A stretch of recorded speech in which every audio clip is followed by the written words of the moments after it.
నేను మీకు ఒక యథార్థం చెప్తున్నాను ఇవాళ.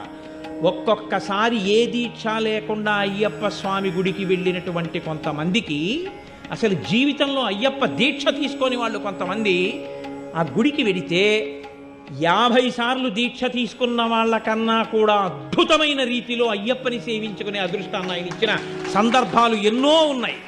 దేనివల్ల ఇస్తాడో తెలుసా అండి? వీడి నా దీక్ష పట్టాడని ఇవ్వడం కాదు.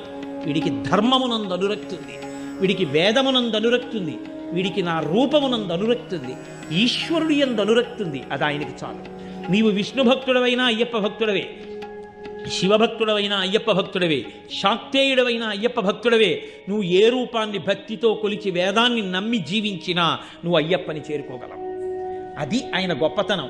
శివకేశవుల యొక్క అభేదమైనటువంటి రూపం, అంతటి గొప్ప స్వరూపం, సమస్త దేవతా సమాహారము. అటువంటి మహాపురుషుణ్ణి సేవించడానికి